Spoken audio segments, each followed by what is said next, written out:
భారతదేశంలో మహిళలపైన హింస, ముఖ్యంగా మహిళలపైన హింస జరిగినప్పుడు వాడే చట్టాలు, ఇవన్నీ చర్చల్లోకి వచ్చినప్పుడల్లా మ్యారిటల్ రేప్ అనే అంశం ఫోకస్లోకి వస్తుంది. ఒక భర్త పెళ్ళైనంత మాత్రాన తన భార్యతో ఆవిడకి ఇష్టం లేకుండా సెక్షువల్ ఇంటర్కోర్స్ చేయొచ్చా? ఇదే మొదటి క్వశ్చన్.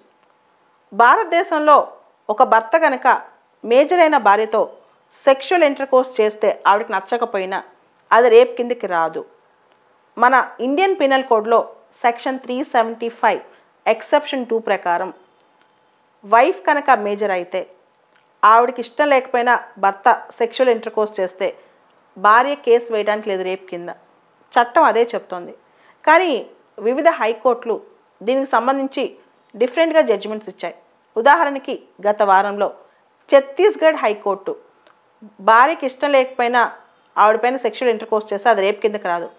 భార్య సెక్షన్ 498A కింద డౌరీ హెరాస్మెంట్ కింద కేసు పెట్టుకోవచ్చు, సెక్షన్ 377 అన్యాచురల్ అఫెన్స్ కింద కేసు పెట్టుకోవచ్చు. కానీ మ్యారిటల్ రేప్ విషయంలో మాత్రం భారతదేశంలో మ్యారిటల్ రేప్ క్రైమ్ కాదు.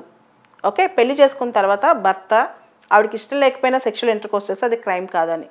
ఇదే సంగతి 2 సంవత్సరాల క్రితం గుజరాత్ హైకోర్టు కూడా non consensual sexual intercourse with in marital relationship is not a crime అని చెప్పింది. అంటే ఇష్టం లేకపోయినా సరే అది క్రైమ్ కాదు అని చెప్పింది గుజరాత్ హైకోర్టు. అయితే దీనికి విభిన్నంగా కేరళ హైకోర్టు మాత్రం ఏ హస్బెండ్ పెళ్ళైనంత మాత్రాన భర్త భార్య బాడీని కంప్లీట్గా ఓన్ చేసుకోడు, కాబట్టి తనకి ఇష్టం లేకుండా సెక్షువల్ ఇంటర్కోర్స్ చేస్తే భార్య ఖచ్చితంగా అది రేప్ కిందకి రావాలి అని చెప్పి కేరళ హైకోర్టు అభిప్రాయాన్ని వ్యక్తం చేసింది.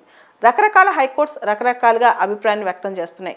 దీనికి సంబంధించి ఇండియన్ పీనల్ కోడ్లో మార్పు రావాల్సిన అవసరం ఉంది, అదేవిధంగా చట్టం తీసుకురావాల్సిన అవసరం ఉంది.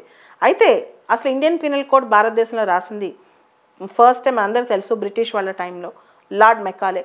అదే ఇంగ్లీష్ వాళ్ళు 1991లో మ్యారిటల్ రేప్ని క్రైమ్ చేశారు. దాంతోపాటు నిర్భయ ఇన్సిడెంట్ తర్వాత జస్టిస్ వర్మ కమిటీ కూడా మ్యారిటల్ రేప్ని క్రిమినలైజ్ చేయాలని చెప్పింది. ప్రపంచంలో దాదాపు 100 దేశాలు మ్యారిటల్ రేప్ని ఈపాటికే క్రైమ్స్గా చేశాయి. కేవలం బాగా వెనకబడి ఉన్న లేదా ఆర్థోడాక్స్ ఛాంద స్వభావాలు గల ముస్లిం దేశాలు మాత్రం మ్యారిటల్ రేప్ని రేప్గా పరిగణించట్లేదు. అంటే పెళ్లి చేసుకున్న తర్వాత ఏమైనా చేయొచ్చు అని చెప్పి. అలాంటి దేశాల్లో పాకిస్తాన్, బంగ్లాదేశ్, ఆఫ్ఘనిస్తాన్, బోట్స్వానా, ఇరాన్ ఇలాంటి దేశాలు ఉన్నాయి. అంటే ఇలాంటి దేశాలు సరసన ఇండియా మ్యారిటల్ రేప్ని క్రైమ్గా పరిగణించట్లేదు అనమాట. మనందరికీ తెలుసు అంతర్జాతీయంగా మహిళల కోసం ఒక కన్వెన్షన్ ఉంది, UN వాడది, CEDAW, convention on elimination of all forms of discrimination against women. ఈ కన్వెన్షన్ ప్రకారం కూడా మ్యారిటల్ రేప్ కూడా మహిళలపైన సెక్షువల్ అసాల్ట్ కిందే వస్తుంది. కానీ ఇండియాలో దీనికి సంబంధించి ఇంతవరకు లీగల్గా ఎటువంటి చర్య చేపట్టలేదు. ఈవెన్ ఒక 2 years బ్యాక్ శశి థరూర్ మాత్రం ఒక ప్రైవేట్ మెంబర్ బిల్ పెట్టారు లోక్సభలో దీనికి సంబంధించి కొన్ని రిలేటెడ్ టాపిక్స్, కానీ అది కూడా పాస్ అవ్వలేదు. సో ఇప్పుడు మ్యారిటల్ రేప్ విషయానికి వస్తే ఎందుకు పెళ్ళైన తర్వాత సెక్షువల్ ఇంటర్కోర్స్ చేస్తే అది రేప్ కిందకి రాదని చాలామంది అంటున్నారంటే భారతదేశంలో మ్యారేజ్ హ్యాజ్ అ శాంక్టిటీ. ఇలా ప్రతి అంశం కోర్టుకి తీసుకెళ్ళడం కరెక్ట్ కాదని. రెండోది, మ్యారిటల్ రేప్ని నువ్వు ఎలా ప్రూవ్ చేస్తావు? ఒక అమ్మాయి టెస్టిమోనీ సరిపోతుందా? అంటే సెక్షన్ 498Aని మిస్యూజ్ చేసినట్టే దీన్ని కూడా మిస్యూజ్ చేస్తారని కానీ కొంతమంది అభిప్రాయపడుతున్నారు. కానీ ఫెమినిస్టులు ఏమంటున్నారంటే మ్యారిటల్ రేప్ని కూడా సీరియస్గా తీసుకోవాలి. ఎందుకంటే ఒక పురుషుడు తన వైఫ్కి ఇష్టం లేకుండా తనతో సెక్షువల్ ఇంటర్కోర్స్ చేయడం కరెక్ట్ కాదు, అది రేప్ కిందకే వస్తుందని చెప్పి ఫెమినిస్టులు అంటున్నారు. అదేవిధంగా పెళ్ళైనంత మాత్రాన man cannot own the body of his wife అని కూడా చెప్తున్నారనమాట.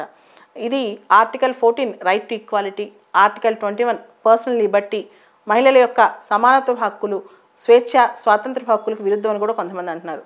అయితే భారతదేశంలో ఇప్పటికే ఒక లా మాత్రం ఉంది, ఎక్సెప్షన్ 2 సెక్షన్ 375. మనందరికి తెలుసు ఐపీసీలో సెక్షన్ 375 రేప్ని డిఫైన్ చేస్తుంది. రేప్ అంటే నాన్ కాన్సెన్షువల్ సెక్షువల్ ఇంటర్కోర్స్.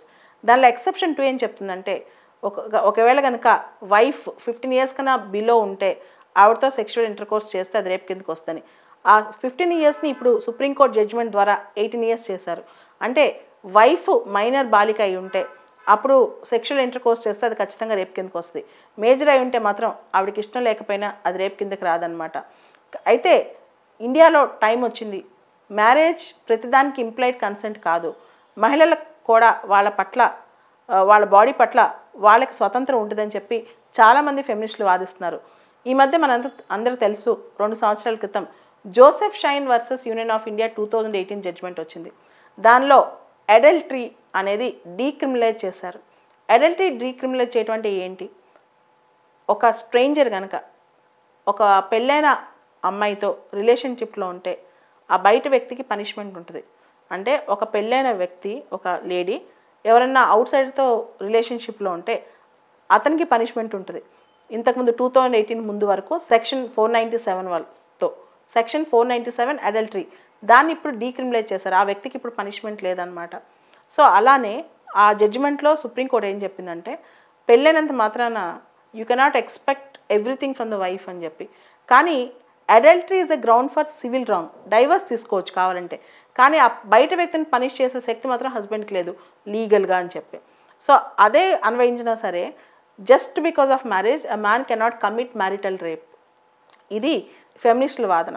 దీనిపైన ప్రోగ్రెసివ్గా భవిష్యత్తులో ఖచ్చితంగా ఒక లా వస్తుందని ఆశిద్దాం.